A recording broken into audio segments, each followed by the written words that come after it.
Everybody, this is Joe Foster with Above the Tree Line. We're the people that make Edelweiss, and today we are talking about using Edelweiss for readers advisory. A couple house cleaning sorts of things, housekeeping. Um, you can ask questions.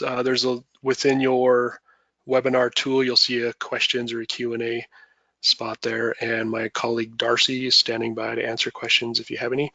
Of course, you can always email us if you like at support@abovethetreeline.com, and we have a whole team of people waiting to answer any questions that you might have.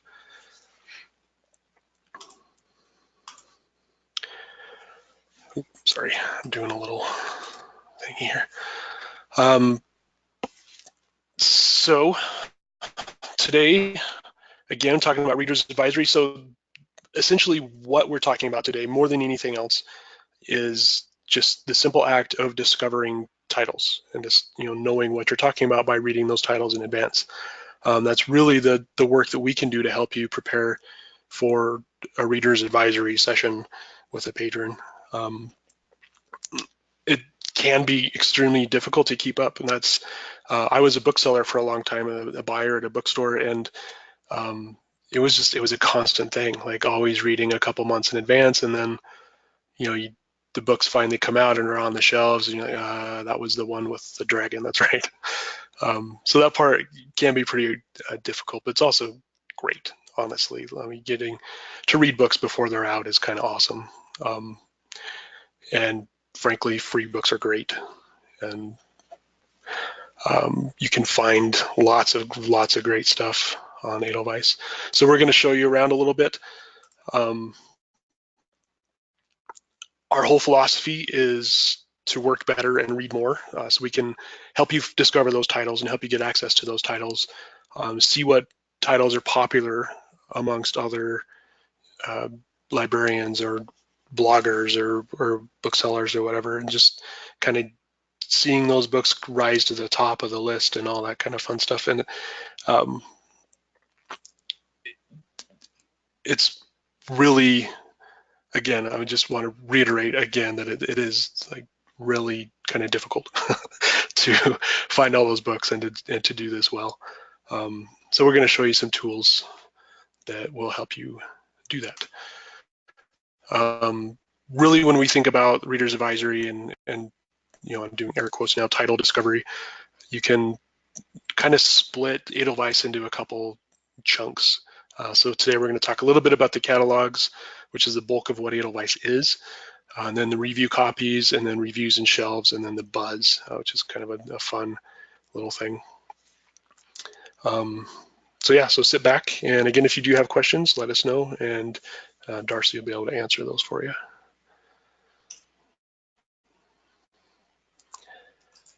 So this is the site. I gotta hide my little webinar thing here.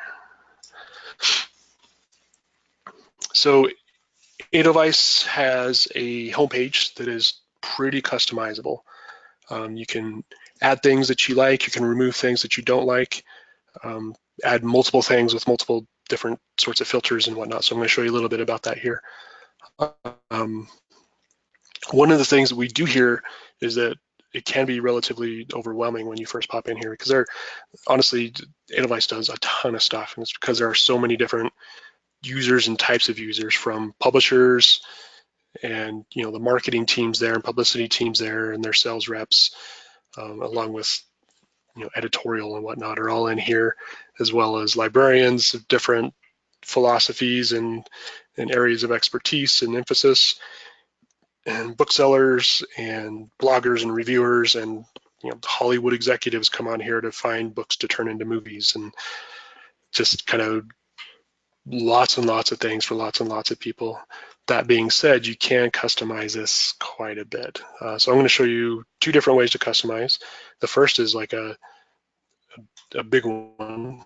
If you click on the tools up at the top, you can come in here and you'll see all these different menu items up at the top. Chances are you're not going to use all of them, or maybe you'll just use like one or two. Sometimes I'll talk to somebody who really only just wants to use review copies. They don't care about anything else. They're just here for the free books, which is fine, whatever.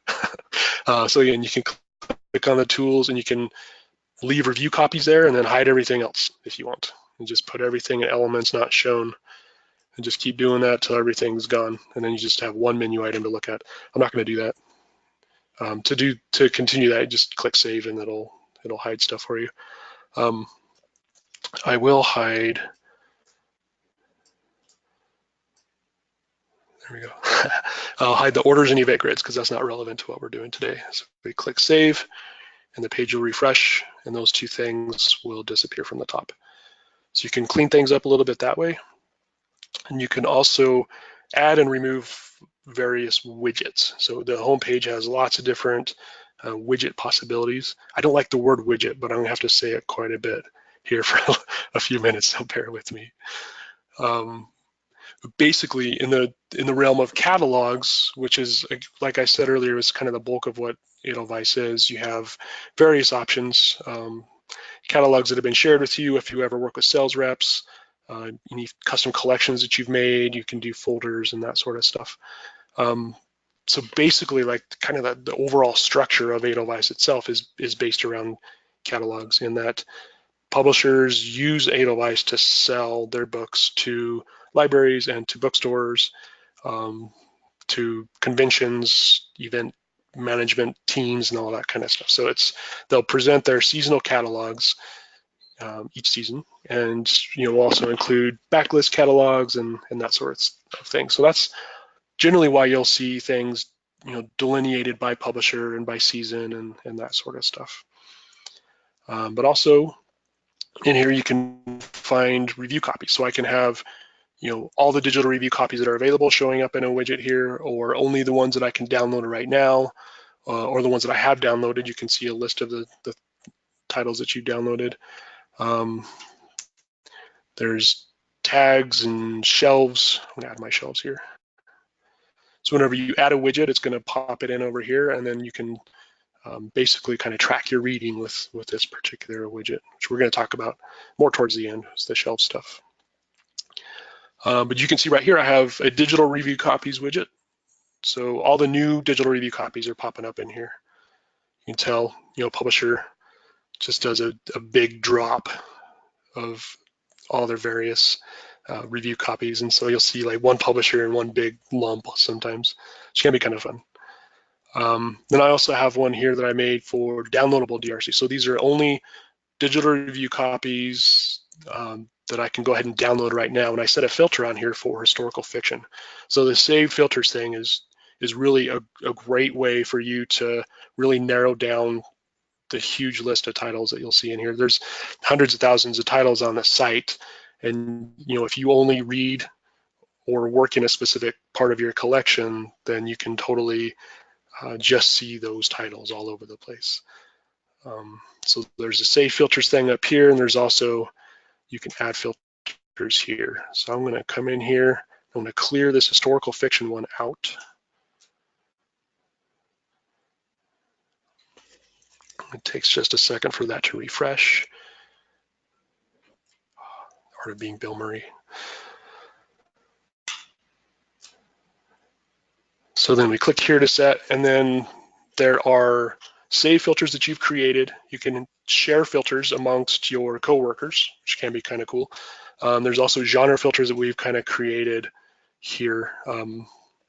So if you only want to see juvenile fantasy and magic, you can totally do that. There's YA stuff down here at the bottom, which is generally where people are more interested. But if you're a sci-fi fantasy reader, you can have a sci-fi fantasy titles that I can download right this minute and just see those all the time. And you'll see that this is a pretty constantly refreshing list. There's dozens of titles added every day, if not more.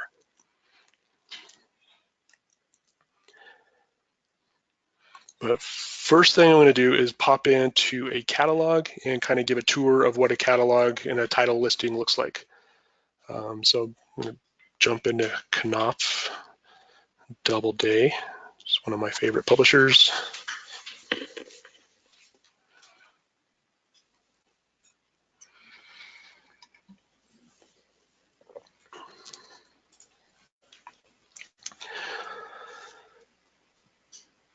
actually cleared my cache just before I started this for some reason, so it's a little slower. Basically, whenever you pop into a catalog, it's going to upload the entire catalog all at once. So that's what that little delay there was. I was looking at 141 different titles. These guys, some of those don't have covers quite yet. It's David Grant, he's a great writer. But basically, whenever you see a list of titles, you're going to see a pretty kind of pared down basic list of things right off the bat. You'll see that it is a front list title, the ISBN, format, pricing, which is relevant in some circles, not necessarily in yours. And then the BISAC classification that the publishers add on to a title. To expand the content, you can click on content and that'll expand the summary. You do the content little triangle plus and that'll expand everything. But basically what we're looking for here is just, what is the book about? Who is David Grant? What's great in here is because of the way that Edelweiss is used, you'll see marketing plans in here a lot. Some of them are vague. And other times you'll see like really specific sorts of plans that they have, like, Good Morning America appearance on this day and that sort of stuff, which can be an important thing to know as far as patron demand and that sort of stuff.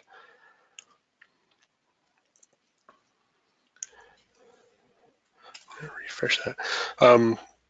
So again, each publisher is going to post their various catalogs. You'll see publishers add their catalogs by imprint. Like this one it's a Random House catalog, but it's specifically Knopf and Doubleday. So it's kind of more their more literary and serious nonfiction stuff. You can come in here whenever you look at any title list, whether it's a catalog or the Buzz stuff, which we'll talk about, or a list of digital review copies. You can see all the various BISAC categories that are listed in here and say, just show me the fiction, for example, and then it'll just refine that list as you go.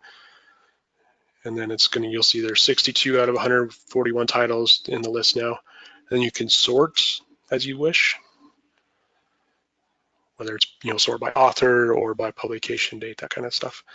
So that's one way. There are definitely a large contingent of people who go out and browse catalog by catalog and really dive in, and they want to see everything that's coming out. And so that's a ton of work and not for the faint of heart, frankly, because we're talking, like one season for Hachette will be 12 or 1,400 titles, which is just a lot. So generally what people will do is create those saved filters, which we'll hop into here. And really a save filter is going to be kind of any combination of things that you could want, really.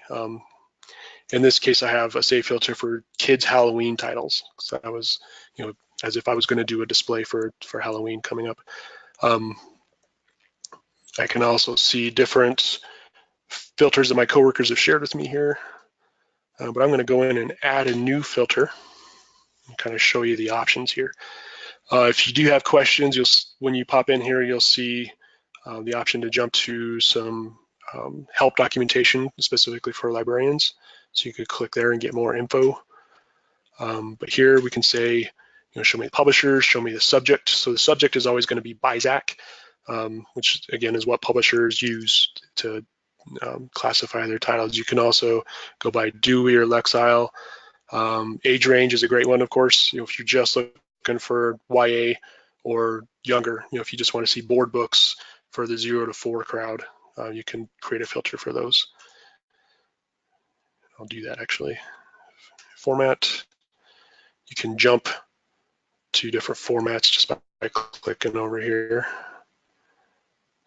Say board books. So to create that save filter, you name it and save it.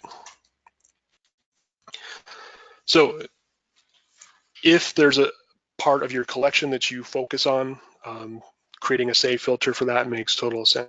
So right now we're looking at 9,800 titles. So that's a lot to look through. That's probably too much. So I'm going to enhance this filter by adding a publication date. So just show me the stuff that's coming out. So this is going to be all just new board books.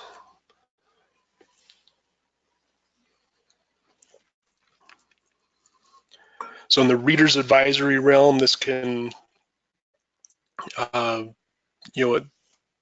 basically, in its essence, just show you what's coming out. And so you can be prepared that way. If you do collection development, or if you can consult with your collection development person, say, hey, the Goodnight Bear looks great. This looks like something we should get on the shelves. It comes out in September. A lot of places will do, they communicate within Edelweiss. So everybody on your team will be able to see a tag that you add to a title. So we can say tags and just say Joe recommends or something. Generally speaking, we always suggest that if you, as a team, want to use tags to kind of call titles out and make sure that everybody knows about what you think are, what everybody else thinks are great titles, just talk amongst yourselves about it and make sure that you're all kind of on the same page. Because if everybody's doing all kinds of different things, then tags become less useful. Just because it can, if, for example, if you guys have a newsletter and one person uses newsletter and another person uses newsletter title, another person uses an abbreviation, then it can just get a little too confusing.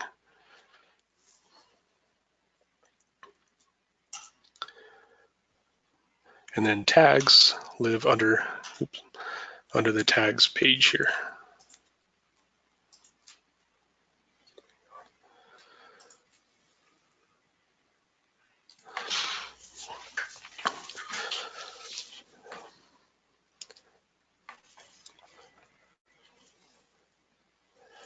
All right, so you'll be able to see a list of your tags and also a list of tags created by your coworkers.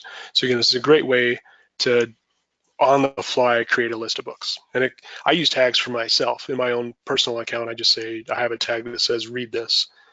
And it's just a way for me to kind of keep a list of titles that I want to read. It's pretty easy.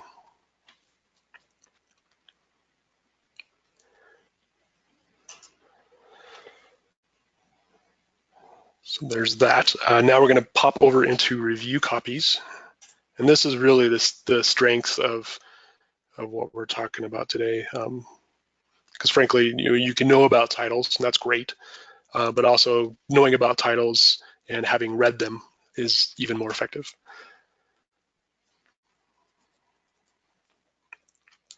So whenever you're, pop this down actually, whenever you're looking at the page, you're going to be able to delineate, which grouping of titles you want to look at. So right now we're looking at digital review copies of everything that's available in the last 3 months.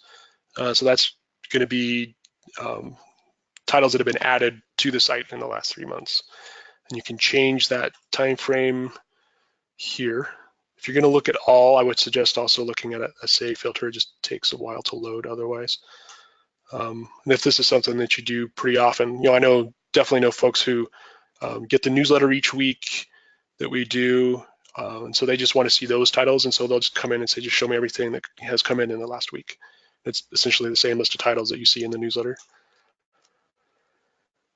And again, you can also see titles you can download and titles that you can request. Also, any requests that you've made and any titles that you've downloaded. It's a test account. This one doesn't have a whole lot of that.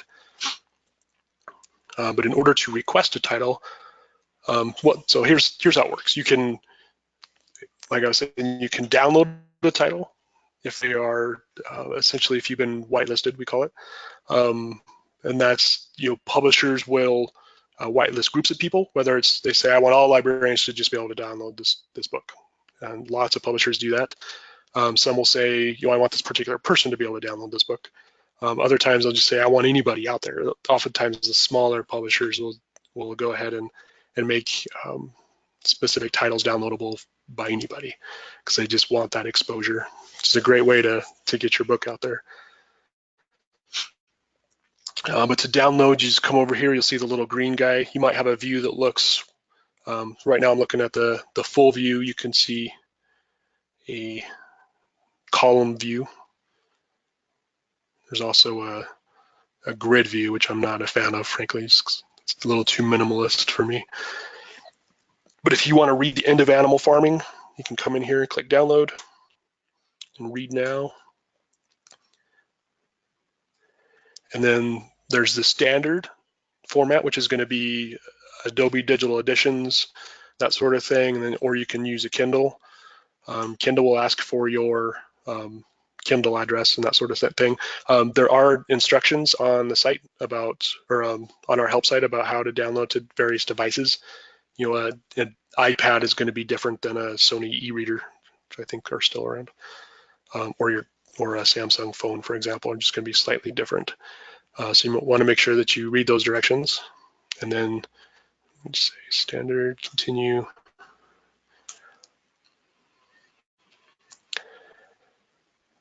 And it'll prompt you to download Adobe Digital Editions if you have not. And then you click continue, then it's going to start that download process.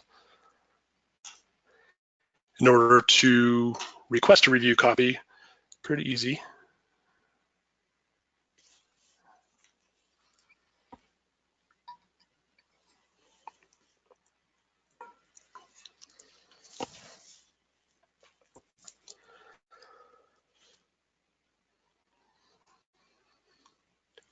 All right, so we have the antidote here. So that's kind of a cool cover. And again, if you want to see more about that title, if you're in this view, you can just click on the title and you'll see various information here, marketing plans, key selling points, most importantly, the summary. What is this about? From here, you can also click request, or you can do it from the main page here.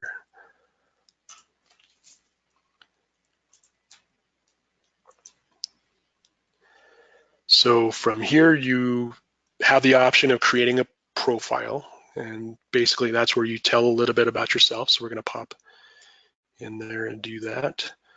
This is my super good profile. Generally speaking, when you write up a profile, the description of your role, it's something that you write once and you're going to see it pop up every time you request a title. But it's really just saying who you are, what you do, kind of who sees you do it. If you're involved in reader's advisory at your library, for teens, then that's great information for the publisher to know. Essentially, it's just letting the publicist who answers your request know why you deserve a free book. And frankly, publishers really like giving free books to librarians and booksellers and bloggers and reviewers a little bit less, just because there's that professional aspect of it. But as a professional book industry person, you have pretty good odds of grabbing a book, especially if your profile is great. So again, just say where you work, what library you work at, and what you do there. Pretty simple. You can add links. If you do a lot of reviewing, you can add your Twitter, Goodreads, etc. on here. If you have a personal blog, the whole URL there is really helpful. And adding those things in will make your profile strength go from good to excellent. And it's really, that profile strength is really just a gauge of how much information you've added in. And then the contact information, we will get into in just one second because there's a good reason to add that stuff in. But to return to the request, if this is the very first time that you've requested a title, you must indicate the primary evaluation purpose. And that's just saying this guy up here. Is it for acquisition? Or are you the collection development person at your library and are going to potentially buy this book? It's good information for the publisher to know. If it's for reviewing or advocating, which would be the reader's advisory sort of thing. So we can say it's for advocating, and you can say why you're requesting a specific title. You don't have to. Some people have found that they have a higher acceptance rate if they add a little bit in there, like I love this kind of book, or I went to college with this person, or whatever. It doesn't have to be that specific, that you actually know the author, of course. but just a little bit more information about, again, why you deserve a free book. And then when you click submit, that goes right to the publisher.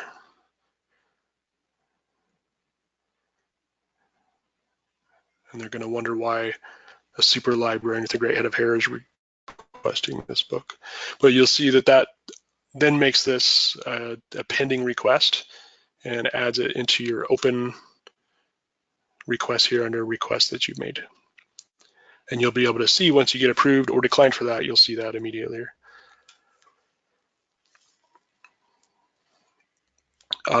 So again, this is a great way to not only find books that are coming out, but to read them in advance. And that's, you know, the day that a title drops, being able to speak intelligently about what that book is about can be a huge thing.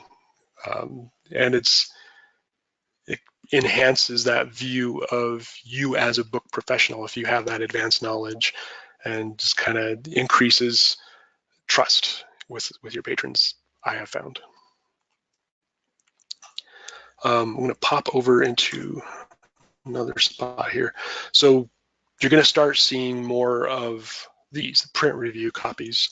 And this is a pretty cool thing. So it's an initiative we're working on with the publishers where you can come in and request a physical copy of a book rather than a digital copy of a book. And they can, you know, accept or decline that request just like a DRC. And then basically on the back end, it gets shipped right to you, whatever address you provide. You get tracking information and all that fun stuff. Macmillan is doing it right now, as well as Doppelhouse Press, and it's kind of going out in waves. So if you don't see these yet, you will. But to do this, to request, by the way, Scribe by Allison Hagee looks awesome. She's a fantastic writer. I read Boleto, which is her last one. She's fantastic. But you can come in here and have a ship to address that you can edit. And that is in your, sorry, I did that. I already added the stuff in, sorry. But you can add your office address in here, which is what I did, or a home address, you know, whatever works best for you. And basically you can say, again, why are you requesting this title? And then you'll get an email saying, hey, this book's on its way to you. So pretty cool, a new thing that we're trying, hopefully to save the publisher some money and still get physical books in the hands of people. So watch for that. And again, you'll just see it here under the available copies there.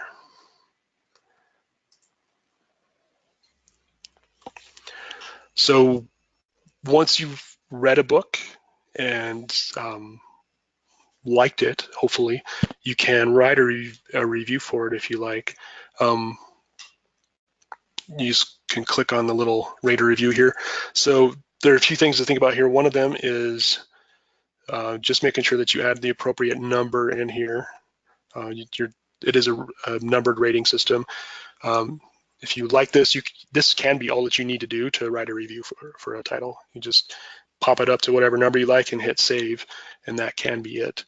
But if you like, you can also rate the writing quality, couldn't put it downness, which is a weird term, but it speaks to some. You can write an actual review if you want to write a blurb, by all means do so. This is also where you would go to nominate titles for library reads, which is a great program. You just come up here to submit to, and generally it's going to look like that. When you submit to the publisher actually is going to see your review and hopefully be excited about the fact that a bunch of librarians like their book. Once you submit it to the publisher, they have the option of featuring your review. It's going to show up on each title listing as the fact that it's been reviewed and that sort of stuff. But again, submitting to library reads is done here. So if you submitted it like this, move that. Sorry, cancel. So we've submitted to publisher, submitted it to library reads, and just rated it a 10, and you save this, that's going to submit it to the library reads crew, and it's essentially just going to be a vote. because you haven't written a review. So your review isn't going to be featured on the library reads list because there is none. But it serves as a vote for this particular book. So if you're not great at writing blurbs or you just don't want to, you don't have to, and you can still participate in library reads, which is, again, it's a great program and kind of lends itself to that kind of indirect readers advisory sort of thing where you can create a table for library reads books, and they're always great titles. And then I'm going to So once you review a title, you're going to see the number that you attach to it there. And if it's 8 or higher, it's also going to give it the little much love thing, which is kind of a leftover from our old site, but people really much loved it, and so we had to had to bring it along.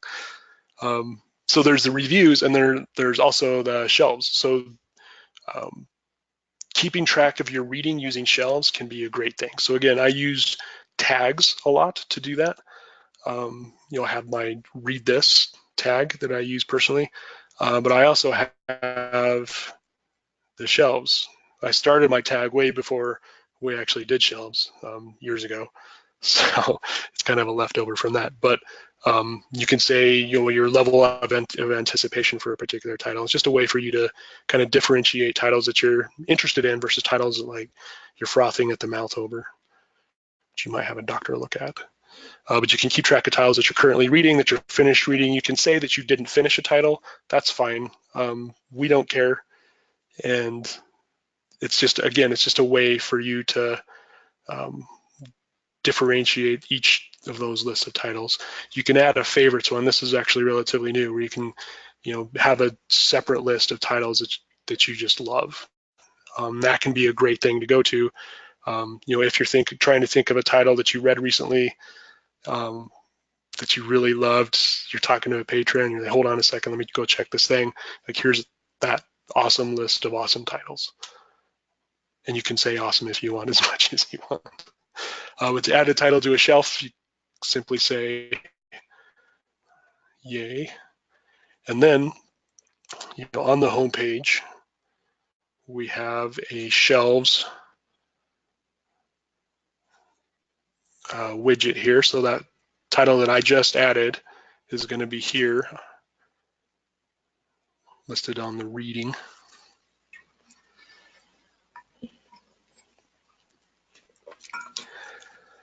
And so there's that shelves page. I finished linking in the Bardo. I'm going to change that. So you can change stuff on the fly. Again, just another way for you to keep track of books. And I think that's one of the more difficult things about the reader's advisory thing, or just being in books in general, is just the sheer overwhelming number of titles out there. So anything you can do to keep track of stuff is great.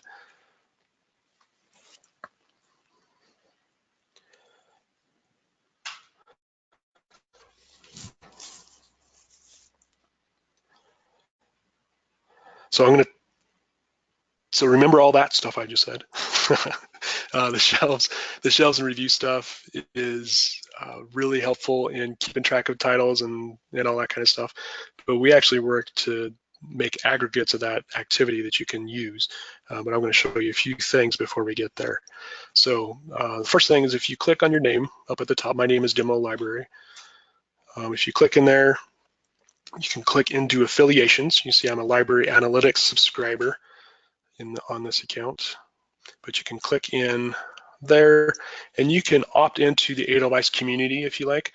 So it is an opt-in sort of thing. Not everybody wants that. They don't want that exposure necessarily. So what that does is it adds you to the wider Edelweiss community, which is going to include publishers, booksellers, librarians, bloggers, reviewers, etc. And you're going to be able to see that review and shelf activity for the group, which enhances the buzz stuff, which is what we're talking about here in just a second. So all you do is click that little guy. I'm not going to do it right now, but it will then add you to that wider community. It takes about an hour, I think, for everything to filter through, but then you'll see a lot of activity on the site. Since This particular account uses the analytics stuff. I'm part of that group, so I'm going to show you what that looks like in just 1 second. So we also have a way for you to do to have friends. Chances are you're friends with a bunch of different librarians who are super smart and have great taste in books. If you want to connect with them in here, then you can keep track of what you are reading as a group. So if it's just just people that you see once a year at ALA or whatever, that's great. It's a way for you to kind of to share your excitement for books with each other. So click in here to friend search and type in someone's name. Let's see, either name or email address. Oops, I can't type when people are watching. I'm so sorry. Ah, dang it, see, it's embarrassing. All right, so that's my boss. That's the CEO of a company. So I can send him a friend invitation. And he's going to get an email saying, hey, do you want to be friends with Demo Library? He'll probably say yes because he's nice. Look at that smile. Just kidding. So whenever you are friends with somebody, you can come in here to people and see that list of people listed in here. So whether it's active friends, affiliates, or colleagues. So affiliates are anybody that you're connected to within that affiliation. So in this case, this library is connected, or this account is connected to the library analytics affiliation. But these are my friends, Ruth and Justin. They're actually all my coworkers.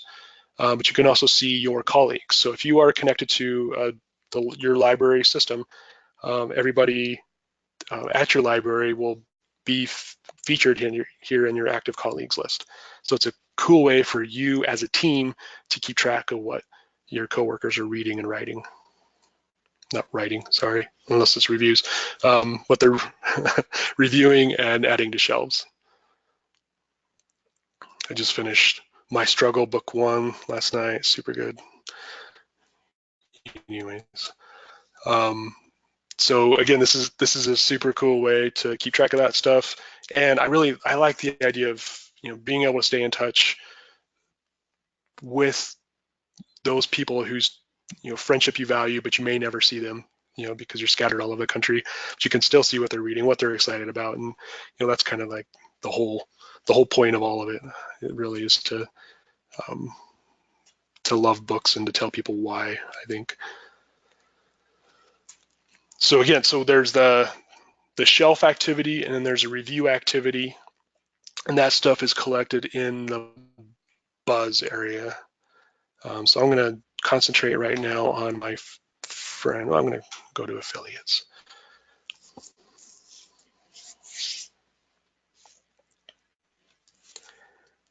And this will be the last little section of our webinar today, is talking about buzz.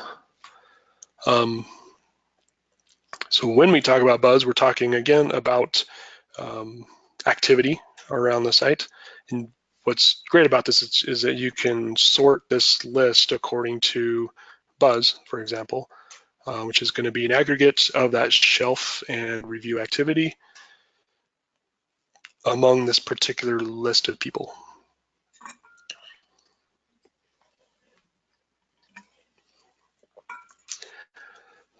That didn't refresh. Just a second. So basically what we're looking for are those titles that are kind of rising to the top. They're a little bit more, getting a little bit more attention than other titles. Oftentimes it's because it is a digital review copy that people are pretty excited about. So it can be a way to enhance your to be read pile, really. You see that a bunch of people are excited about a title, so you download it and check it out.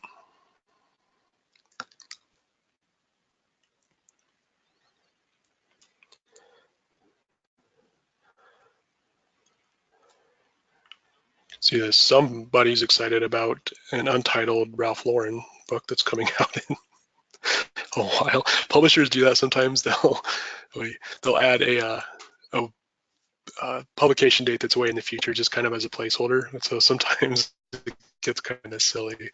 It's not my favorite practice, but you will see that sometimes. Silliness. So what's pretty cool here is that as a analytics subscriber, you probably, when you use Edelweiss, you probably see the Alpine thing up at the top of your screen, unless you're already subscribing, but that's what this is. So I can see, that this captive is owned by 13% of the libraries that use the analytics tools, and it's on order at 1%, which, for a title that is upcoming is kind of to be expected. There's often not a ton of pre-publication activity among the librarian crowd. Not everybody keeps track of their on-order stuff, but you can change the market if you like. It's cool to see, what's happening among the indie booksellers out there, but you can also designate, if you're in Denver, you can look at the mountains and plains retailers and see what's popular around your particular area. Like Young Jane, we can see is checked out at 22% of libraries and owned at 43%. Pretty great book, actually. So yeah, that can be a really helpful thing. You can also see your own circulation and holdings on this list, as well as the on-order info.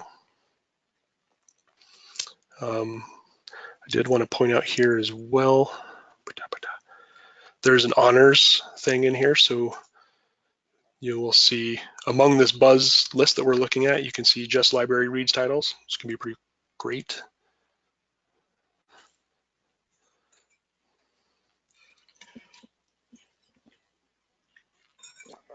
You can see oftentimes what ends up on a library reads or Indie Next list are those titles that publishers are pushing harder than others. Oftentimes because they're great, other times because that's where the marketing dollars are and that's how it works. So fun to see that at times. But yeah, so that's kind of the presentation in a nutshell. We're, we talked about, what Edelweiss is and review copies and how those work and how you can look out for print review copies now, which are, you're going to see more and more filtered in. Publishers are warming up to the idea of that. And then really the reviews thing is great. Again, it's just a nice way to, tell people what you think of a book, but also submit to library reads, which is a great program.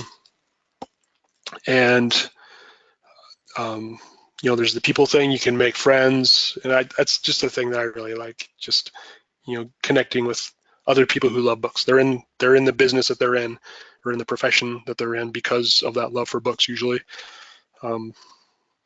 sometimes it's for a more jaded reason than that. Not really, but yeah. So keep track of your reading through shelves, write reviews, connect with your friends, read books, talk about them with your patrons, and everybody's happy. It just kind of works organically that way. So yeah, thanks again everybody for joining in today. And if you have questions, do please email us at support@abovethetreeline.com, or you can come up here and click on help and say get help. And that will take you to our help documentation, which has a section specifically for librarians to walk you through navigation, review copies, ordering, etc. All right. Thanks everybody, and have a great afternoon.